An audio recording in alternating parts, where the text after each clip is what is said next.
Welcome to the Green Ring, and thanks for watching. This video is 18th in a series of 21 which present a note-by-note analysis of Wagner's Die Walküre Act 2. Built on nearly 2 centuries of scholarly literature, this massive journey aspires to examine in its entirety Der Ring des Nibelungen to its final note.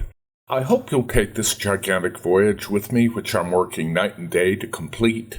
For an explanation of who I am and more on the reasons for this series, please check out my preface video. Its link is supplied below, along with those to the videos beginning each Das Rheingold scene and Die Walküre Act 1. Before diving into this video, you may want to watch the case for Erda, the case against Wotan, and the case for Loge, which present my views on how and why Wagner manipulates his musical syntax as he does, in the process identifying key morphemes which I believe define the entire work. You'll find explanations for why the terms leitmotif, motif, and motive have been replaced by morpheme, module, and cell in the chapter titled Music as Text. Links are provided in the comments below. We pick up on the first stave of page 342 in Bilver's full score, Siegmund's response to the news Sieglinde won't join him in Valhalla. Siegmund at last addresses the Walküre, his nobly formal calm acknowledging each of her offers in the order she's presented them. His first echoing pair of phrases, clearly demarked by crotchet rests, rise harmonically atop horn woodwind Erda chords, which trombones answer with Valhalla Part 1's melody note cell. The Welsung rises a fourth into the initial pulse, his following static ash interval descending a tragic fifth on Valhalla. To repeat the phrase without fourth, its descending fifth on Wotan, telegraphing the doom father and son bring one another. Viola's low strings take the Erda chords for the hero's third phrase, his fifth plunge on Velsa, then a low ash interval lifting through retrograde melody notes into a plunging octave on Helden, unmistakably joining these sinister intervals in the phrases to which they're set. It's also worth noting that, taken together, these 4 phrases are each of them rough outlines of the power bounce so prominent in the argument between Fricka and Wotan. As the Welsung mentions his father, brass tellingly yielding to strings, the mode shifts to gloomy minor, then as quickly to major. Despite a criminal parent, his child's affection still arises from and serves Erda. Valhalla Part 1's melody notes answer a last time, slightly brightened by horns, their added terminal third lift introducing and sustaining with minim chords a brief memory of the Wunschmädchen episode. Freya's sensual module lifts upward on first clarinet, then first oboe, to end on first flute with harp strums. Siegmund moving from static notes and third lift into a kind of ringless distortion, which he finishes on his Welsung triad, and a winsome retrograde chord note opposition echoing Brünnhilde's line. It's all been a feint. The Welsung lifts on retrograde chord notes into a rough outline of fate to double especially jarring forte octavo horns woodwinds as he informs the Walküre he won't be following her. His shocking refusal introduces a distinctive twisting module, not a recurrent morpheme in the broader sense considering it sounds only in Walküre, yet its illustrative roots in the overall syntax are potent.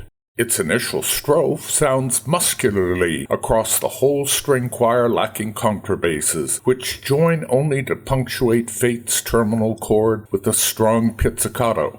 Newman is first to take note of this syntax, including it in his example of Fate, but seemingly without recognizing it as anything but filler. The only other commentator to mention this cell, Sabor, calls it Siegmund's rebellion. This thought is compelling, given its most prominent element, retrograde melody notes, accounts for one of the Welsung race's key markers, its role pivotal throughout Walküre, even triggering this outburst thanks to Brünnhilde's immediately previous comment. Its other two cells have their own roles to play, the expanded retrograde chord note opposition at its heart, and the double impact ending it. Lastly, the morpheme's initial cell traces the truncated giant turn of Welsung vitality, with its abrasive resistance to the divine. For emphasis, and in keeping with Fate's typical doubled iterations, that morpheme sounds again, this time more forcefully on low brass, followed by a trio of rebellion strophes. The module unmistakably signals emotional turmoil, but whether that of Welsung, Walküre, or both remains plastic, since, as it rifles the coming dialogue, the simplest answer might be the two of them together. Wagner almost invariably uses similar racing string modules to exemplify its female character's passion. During the Rhine Maiden's panic over Albrecht, Freya's perils with the giant, and Fricka's joy reclaiming her sister. They inflame Sieglinde's Act 1 carol over her newborn love for Siegmund and her ecstatic realization they're siblings. Never mind Fricka's Act 2 rages against her spouse over that very point. Similar modules attend the Valkyrie's Act 3 horror over Brünnhilde's treason and Sieglinde's wild joy at learning she bears Siegmund's child. Such modules galvanize the Valkyries' fear as their father approaches, then horror at their sister's fall. They surround Brünnhilde's defenses against Wotan's proposed sentence, along with her Siegfried Act 3 panic when she realizes her nephew looks forward to having sex with her. In Götterdämmerung, they gallop through her struggles with the disguised Siegfried, rifle her accusations of his betrayal, and even illuminate Gutrune's blame for Gunther's and Hagen's roles in the hero's murder, never mind her anger at the Valkyrie herself. Siegmund's alarmingly stout refusal triggers rebellion, which shocks only Brünnhilde. The adamant Welsung doesn't exhibit distress until learning his sword has lost its divine power, the rebellion module having disappeared well before then, his mournful reaction triggering quite different syntax. The scene as a whole turns on the Valkyrie's change of mind, and this is the moment her resolve begins to weaken, her psychological attempt to buttress it, those brazen fate strophes heralding each rebellion bundle.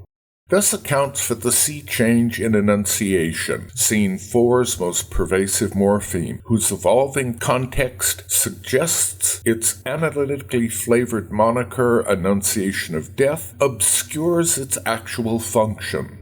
Wagner's overall practice isn't simply to present concepts, but develop them, which Holman implies when he observes, the musical evolution of the phrase parallels their, meaning Brünnhilde's and Siegmund's, thoughts and feelings so precisely that the words merely confirm the music's meaning. A brief syntactic overview supplements Holman's explanation. During the scene's first half, with its formal revelations of Siegmund's coming death and where it will lead him, Brünnhilde herself never sings enunciation, nor does it ever accompany her vocal lines, consistently supporting only the Welsung's responsive questions. In the scene's second portion, meaning until Brünnhilde promises victory to the doomed hero, they trade the morpheme back and forth. While Brünnhilde takes the melody primarily as read, Siegmund's variants extend its melodic shape. If fate signals Brünnhilde's effects on the action, then perhaps enunciation marks Siegmund's effect on her. Per the discussion in the case for Erda, both enunciation and fate are born of the Earth Mother's syntax, whose somnambulistic power guides the entire world she dreams. In the course of Walküre Scene 4, with the doomed twins' love as her tool, Erda teaches her daughter the lesson Wotan himself has yet to learn. The Valkyrie has known only her father's limited, selfish version of love. The Welsung confronts her with its infinitely more powerful empathetic form, not one-sided but mutually enriching. No static flag for any single event, enunciation is the transformative force of revelation, in the present case assimilated through this encounter's thunderstroke. Brünnhilde's response to Siegmund's refusal initiates the first of two extended climactic intensifications, closing Scene 4, the sort of build-ups at which Wagner was particularly adept. Doubled by first trumpet, she rises through a more or less precise iteration of enunciation in its original form, meaning without the Welsung's truncated giant turn. Second trumpet trombone minim chords provide the harmony, while contrabasses strike pizzicato crotchets as violas move through a trio of nervous rebellion twists. That module's fourth pulse initiates on two measures whose general outlines recur throughout this initial climactic episode. Those times the bundle recurs, Brünnhilde's vocals manifest slightly different syntax, their one uniform attribute being the Walküre tops all second measure stings with a baleful plunging octave. The bundle's most common traits are orchestral, all begun with a stout brass semi-brevi chord swell and timpani roll as strings twist through a rebellion strophe, in this case on violas alone. These invariably begin with the morpheme proper, followed by static pulses, here a syncopated hesitation becoming a semi-quaver sextuplet, but which in later iterations change to triplet quavers, the Walküre wrestling for equilibrium. She rises into this initial strophe on the first measure's upbeat with retrograde chord notes topped by that plunging octave, telling Siegmund he musst, with the added edge of a horn woodwind minim quaver chord. Only the sustaining violin-viola tremolo continues to buoy her forceful anti-barrier, tubas breathing a soft, ominous fate pulse beneath her terminal B-natural minim. This folds into the Welsung's expansion of his certainty the Walküre can't force him to abandon Sieglinde. Downbeat timpani roll continues on third downbeat's quaver, triggering subtle horn chording. Viola's rebellion iterations increase 2 per measure, whose initial pulses shift to a series of giant turns, with abandonment triads capping each ascent. Cellos roughly double his vocal as he slides up retrograde chord notes, then sinks forth into a sensuous Welsung love strophe, which, capped with 6th descent and shorn of chord notes, is an effective chagrin pulse. From this heady mix, he lifts through up-downbeat on retrograde chord notes into a treaty arpeggio with its own abandonment triad to sink on a truncated hint of resignation. First violins briefly doubled his module to extend beyond it as violas sink from their previous rebellion evolution through a triplet spear-like elongation.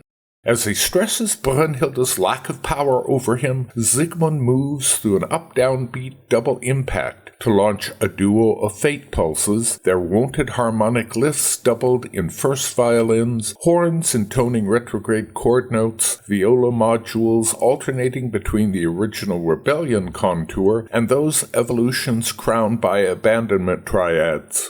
He completes his thought with a minor 6th lift into a Welsung triad, broken by his quaver rest, which, over a decisive full cadence, he finishes on chord notes atop a pair of staccato quaver string chord punctuations, to cap his line on a doom-laden plunging 5th.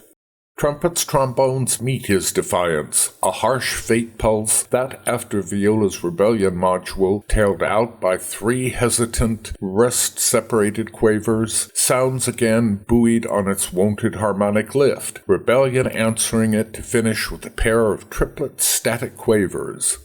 The Walküre joins vocally a crotchet into the first rebellion strophe, pointing out his death will settle that issue.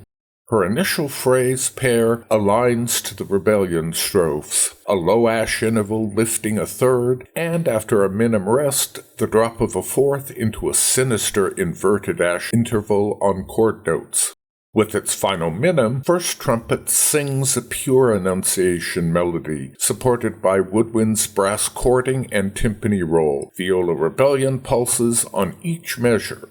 Brünnhilde rises a minor 3rd through its second measure's up-downbeat, woodwinds falling out on the downbeat crotchet, as she roughly doubles brass's 2 fate strophes, at last mentioning der Tod. on the last one's final third lift, leaving no doubt he must expire.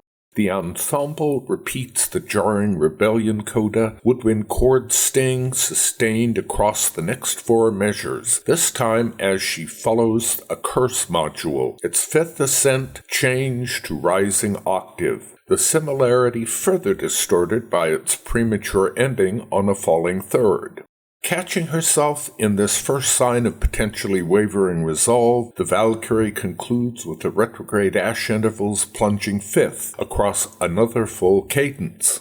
Asking who could possibly slay him, the young hero lifts a 4th into a defiant anti-barrier and 4th drop, his cell like those with which Wotan describes his potentially traitorous Valhalla heroes, the Velsung rounding it here on a fate strophe, his sole accompaniment a pair of viola rebellion iterations, punctuated by static quaver chords in remaining strings lacking cellos. His final minim triggers a measure during which low trombones growl an angry semi-breve chord over timpani roll, as strings pass 4 stormy rebellion pulses from cellos to violas, 2nd and 1st violins. With the next measure's trumpet low brass fate iteration, Brünnhilde names Hunding to a plunging octave roughly completed by fate.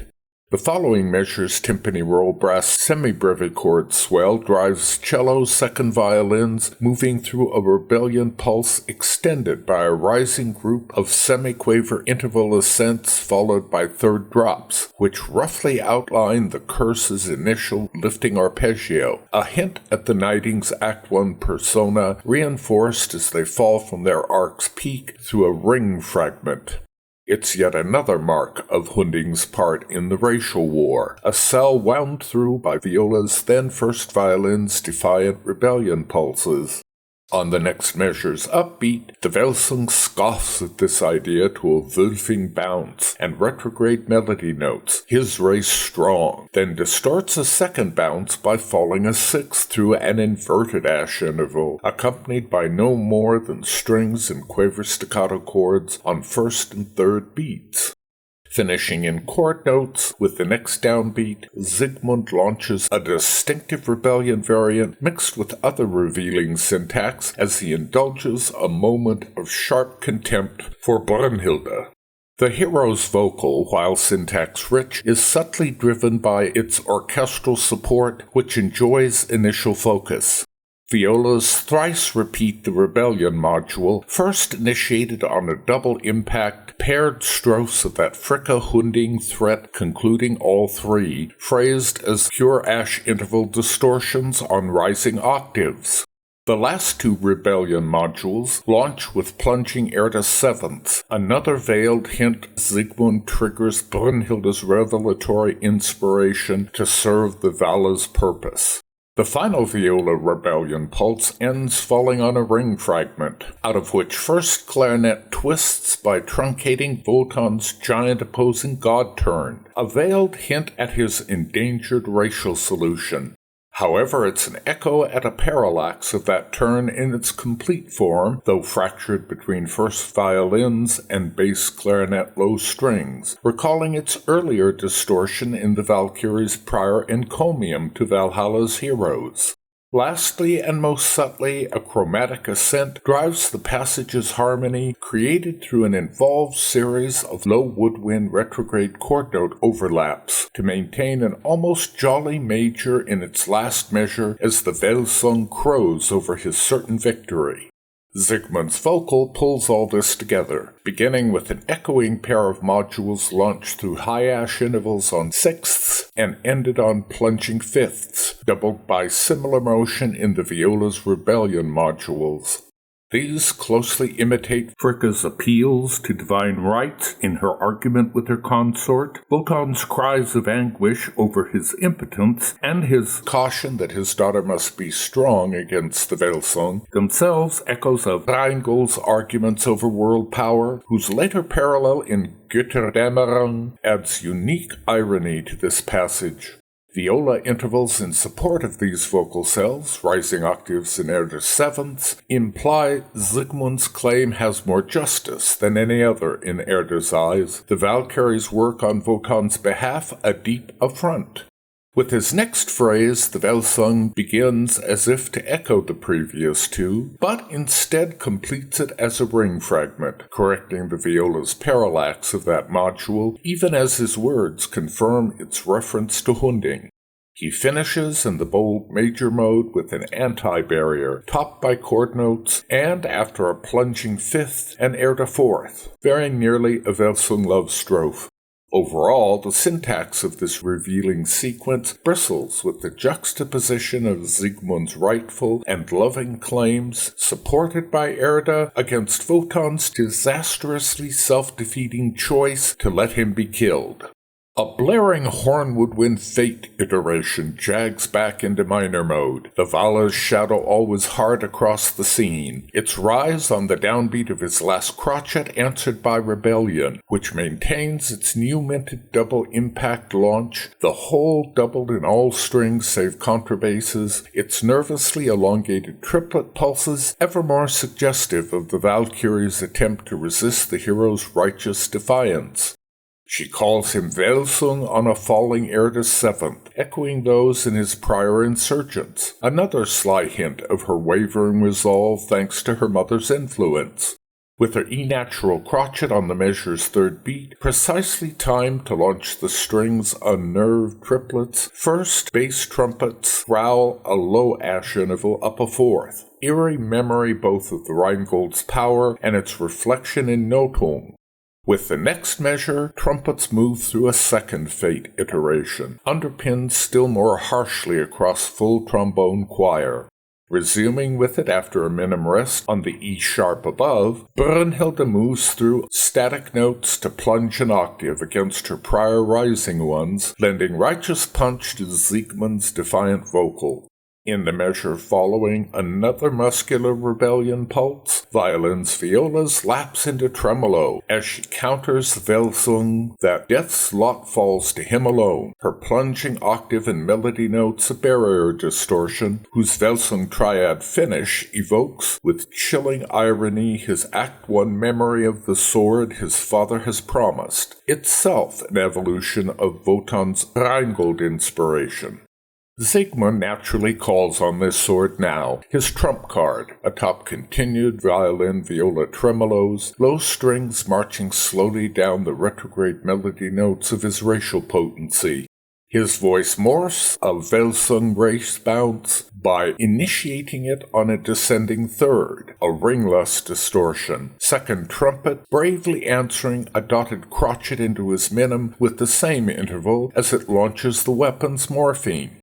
He moves through static notes, echoes that fourth lift on the next up-down beat, keens ringless proper, then string tremolo sketching a ghostly fate pulse, rises yet again through a fourth into a ringless distortion, finished as an ominous barrier. His vocal completed with the next downbeat, third, fourth horns, full woodwinds, pulse, frantic septuplet chords, reminiscent both of Act 1's love music and the Velsung seizing the weapon, its triumph here become desperate resistance. On the upbeat, key imperceptibly reverted to B-flat minor, octavo first and bass trumpets bark that low ash interval of the sword's power. First, second horns joining septuplet pulses on its terminal downbeat, trombones with the next measure's third beat, as trumpets stretch their falling line into a Velsung triad, capped by a low ash interval on retrograde chord notes. Brünnhilde moves through this chilling climax on chromatic extended melody notes, parsed through a series of static ash intervals, as she tells him, Der dir schuft, beschied der jetzt tot, seine Tugend nimmt dem Schwert. She completes this phrase having lifted through retrograde chord notes in a final low ash interval into the hard orchestral sting which cuts off horn woodwind pulses on a crotchet to leave only violin tremolo and timpani roll, over which she finishes on the ring fragment of Hunding's partially Nibelung blood. Apologies for my own translation's colloquial distortion of the Walküre's line. To be transparent, Spencer Millington render it, he who sent it has now decreed your death. Its virtues he takes from the sword. While Porter favors, gift of the god who ordered your death, and he takes his spell from the sword. While Porter at least hints the weapon possesses some kind of magic power, both translations dodge the word shuf, make or create, perhaps unaware of or even unwilling to face its implications. The long-standing dispute over the sword's origins has been previously discussed, yet here it seems Wagner definitively settles the question. Neither the work of Nibelungs as part of the Horde, nor of some other unknown hand, Wotan himself makes Notung and imbues it with preternatural force. Accepting this throws an entirely new light on the weapon and how directors might best present it on stage. Here in the 21st century, the technology is readily available if only it's put to use. The lovers have hung all their hopes on this weapon, and like Sieglinde, Siegmund now realizes he too has been abandoned by their father.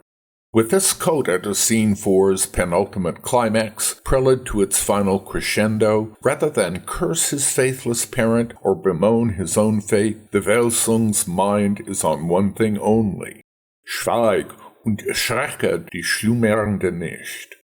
His line begins on the upbeat immediately following Brünnhilde's final A natural, his high G-flat crotchet held an extra quaver into the next downbeat, first horn octavo contrabasses adding their pedal, timpani roll peaking to fade with violin tremolo across the Welsung's next phrase. After a crotchet rest, he resumes a seventh below to rise through a triplet on retrograde chord notes into a third lift followed by the extended retrograde melody notes of his own morphine, utterly fragmenting the god turn, a sign of his unflagging empathy which dashes Wotan's hopes, the syntax identifying Siegmund and Sieglinde as one. Leave it to an operatic genius like Wagner to make us fall utterly in love with the hero of the story just in time to kill him off.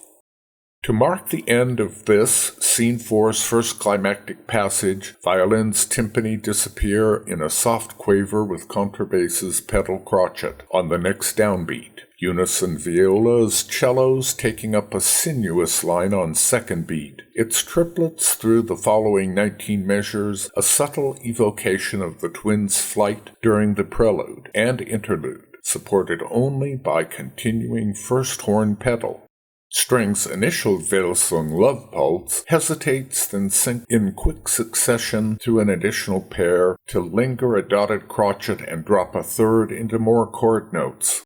From the next downbeat's chord note drop, they wind back up, first a curse arpeggio with its two abandonment triads, then, after chord notes, ascend again in a third abandonment pulse with capping retrograde melody notes, a Sieglinde distortion, leap up an air to seventh into the next measure's downbeat, thus create an anti-barrier. From this high point they again wind down through a pair of love strophes, finished on a retrograde chord note opposition, a subtle negation of their contrary version with which, a few minutes before, Siegmund creates that unique turn variant in Annunciation. His lament for his sister begins at the bottom of this viola-cello line's first unnatural sign, tracing hesitant, heroic melody notes across its curse-based descent. At its top, on the last note of its anti-barrier, underlining his heroic resistance, he descends through his own extended retrograde melody notes into the following downbeat. This launches viola-cello's next evolution as, tapped by pizzicato violin octavo strings crotchet, bassoons sneak into second horn's unbroken pedal, third bassoon whispering retrograde melody notes.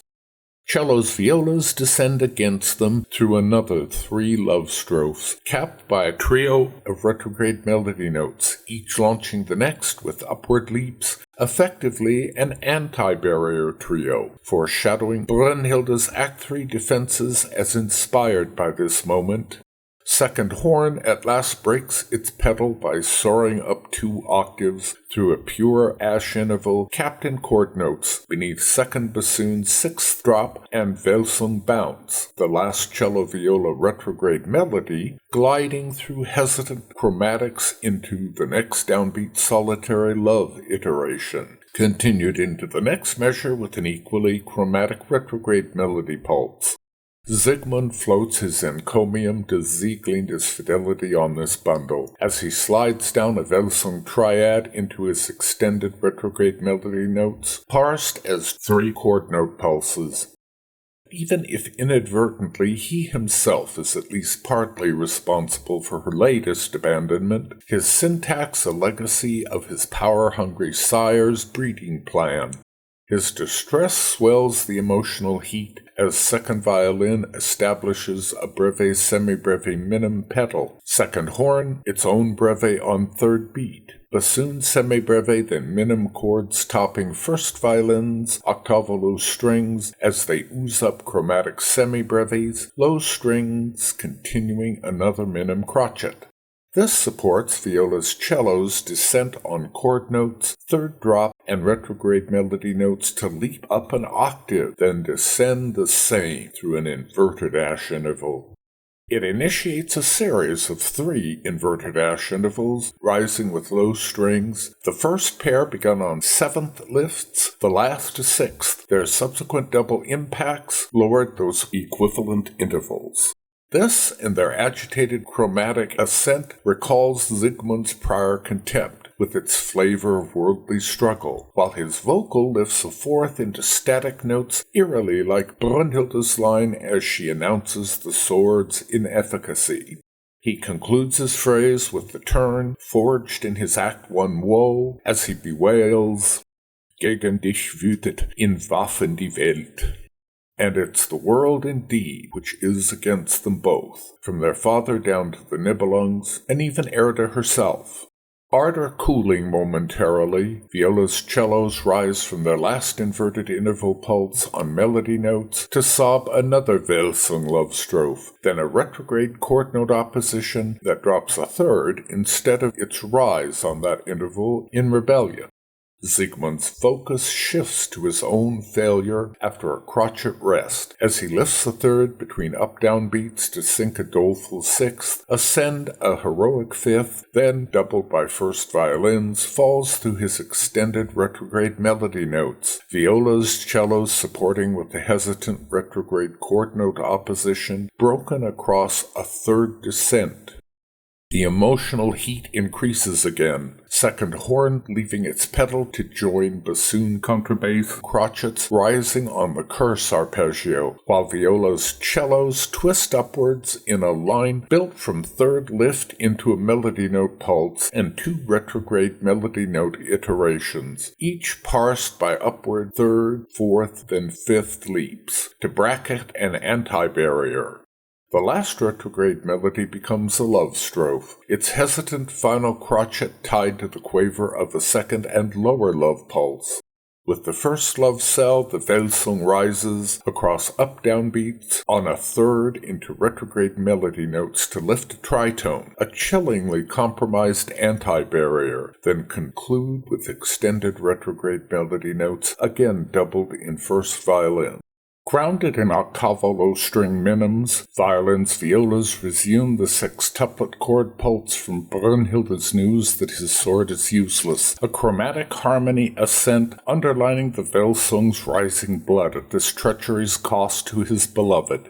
He roughly echoes the Walküre in that earlier passage, his procession of static notes begun with a low, then static ash interval to deviate on a 4th lift, then 6th plunge. Bassoon minims rejoining string pulses to intensify the crescendo as low strings elide a pair of syncopated chromatic melody note pulses.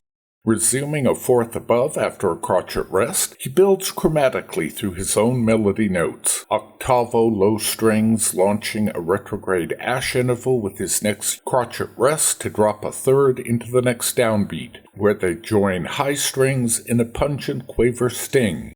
Bassoon strings cut off as horns woodwinds launch a semi-breve dotted minim chord's strident dissonance, the Welsung rising through up-down beat on retrograde chord notes to bark Shanda in, cursing the sword's maker with an inverted ashenavo on a plunging octave, the direst incarnations of both those cells. Siegmund enlarges this indictment to transforming his Act 1 appeal for the sword into a bitter return of Wotan's Rheingold inspiration, its ringlust cell here soured by its tritone lift. The horn woodwind chord cuts off on a quaver, leaving him a cappella to growl an anti-barrier with Erda's seventh lift topped in a fake pulse. To underline his disgust, the ensemble loudly rumbles down a bitter chromatic spear-like passage, each crotchet chord a quaver off the beat, static notes and selected horn woodwind voices adding chafe to its dissonances. The betrayed hero rejoins its second measure's third beat, moving from static notes up a third into the next downbeat, where, with its final chord, he plunges an octave on Fallen. As violins, violas resume their abrasive sextuplet chord pulses. Octavo-low strings support these by climbing up minims in a revolt scale, as he savagely rejects Valhalla, his static notes topped by a low ash interval that parse a retrograde chord note opposition, Valhalla on its Erda chord notes. With him, low woodwinds sneak back in with chorded fate iteration, their final semi-breve crotchet chord sustaining string pulses climactic ascent, as, together with octavo-low strings, they trace Revolt's curse arpeggio, while on a high E-flat, held a furious semi-breve crotchet, the cheated Welsung declares hell is his preferred destination, a vow he finishes a cappella, woodwind strings falling out sharply with the next downbeat, his Erda's seventh plunge and tritone ascent capped by a harshly bitter love iteration. Siegmund's hell is not Christianity's fiery torment, but equally unappealing, mythology's cold, dank, joyless region where those who don't fall in battle must spend eternity, presided over by Hel, one of Loki's three monstrous children. The Welsung's implication is clear. He doesn't mean to fight Hunding, leaving suicide his only way to die. With a frightful barking rumble, octavo-low strings, tubas punctuate this shocking notion with a syntactic variant which takes a shaping role in the following episode, Scene 4's Climax Ultimo. This cell bundle's launch ironically reinstates the old adage of like father like son, its chromatic spear inversion a close echo of Wotan's revolt, whose initial hesitation in this case lacks that angry frustration turn for obvious reasons.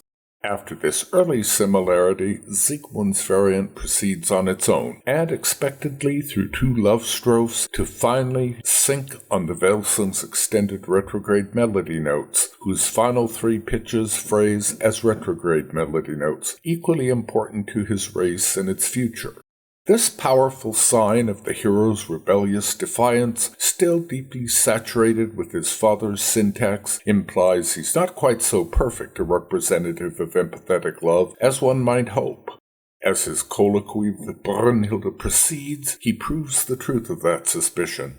In another and equally pointed irony, this is the Valkyrie's cusp of realization. Until this moment, her inner uncertainties telegraphed by rebellion alone, as she parrots Wotan's company line to the letter. With this, the one time we've ever known Siegmund to behave harshly, she begins to crumble, her indecision portrayed with masterful subtlety by orchestration and syntax. The key returns to F-sharp minor as this indicator of the Welsung's rage ends on the next downbeat. Supported by fourth horn's pedal point alone, timpani's sound a Valhalla ash interval pair, followed by a static. Strings whisper a fate pulse, but with eerily distorted harmony. While the entire bundle evokes Scene 4's launch, it's the first time fate is heard solely in that choir, mark of Brünnhilde's softening heart, as she traces the morpheme to cap it with a leisurely static ash interval over timpani's next Valhalla interval, concatenated with a static. The horn pedal disappears over a minim quaver as strings again respond with fate, raised its wonted whole tone, which she doubles as well, marveling through the whole that the hero so little values ewige Wohne. Voice and orchestra deviate from the morpheme's harmony by adding a potentially major mode tinge, altering its usual conclusion on a third with a telltale air to fourth lift. The Walküre closes with air to chord notes on Wohne, first violin sliding almost tenderly down the Welsung's extended retrograde melody notes. In this way, strings take over entirely for these 6 measures, scene 4's first instance of that choir with no other sounding. The next 4 measures' harmony wavers uncertainly between chromatics and attempts at major mode formulae, a passage which looks forward to 20th century atonality, as it keenly underlines Brünnhilde's crumbling worldview.